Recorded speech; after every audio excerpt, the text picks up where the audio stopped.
How does the probate process work in Texas? Attorney John Haughton explains, if you have a valid will and you identify your executor, usually the executor or the executrix is named in the will. File an application to admit the will to probate. It is required that you post notice for at least 10 days at the court before the court will schedule a brief hearing. At that hearing, the executor or executrix is appointed to serve, and letters are issued to the executor, giving him authority to deal with the assets of the estate.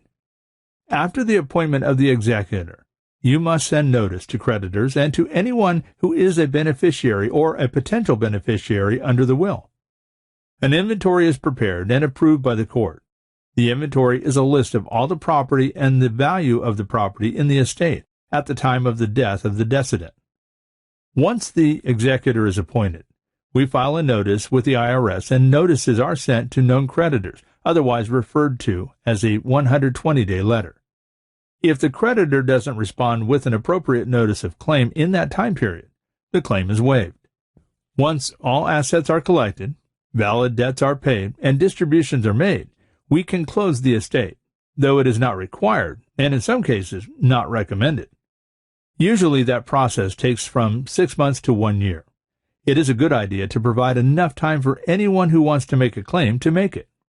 If you close the claim too quickly, those claims can go against the executor personally.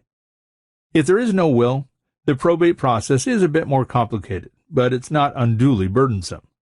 2 applications are filed: an application to open an administration and for issuance of letters of administration, and an application for determination of heirs.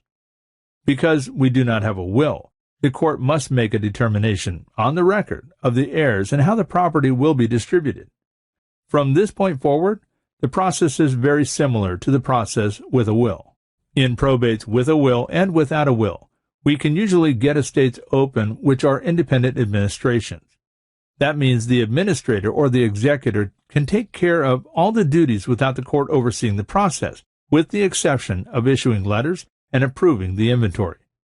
A dependent administration is required in intestate estates, estates which do not have a will, when the will does not provide for an independent administration and the beneficiaries cannot agree to an independent administration, and in estates with more than 3 known debts outstanding. In these cases, the court will set a bond that has to be posted by the person who wants to be appointed administrator. The court must approve all transactions. If you sell property in the estate, you must obtain the permission of the court first. The court is intimately involved in all the details of mustering and distributing the assets. A dependent administration is significantly more expensive and time-consuming than an independent administration. Regardless of the type of estate, other matters may arise during the administration of an estate, such as claims to collect money or property from the estate, or the estate may assert claims against others to bring assets into the estate. In many cases, these claims are unknown at the beginning of the process and can add significant complexity to the process. At Haughton Law Group, PC, our decades of legal practice means that we can analyze your case quickly and accurately. We have acquired extensive knowledge in our chosen practice areas and also knowledge of the customs of the courts, judges, and attorneys throughout North Texas. We work hard to resolve your cases fairly.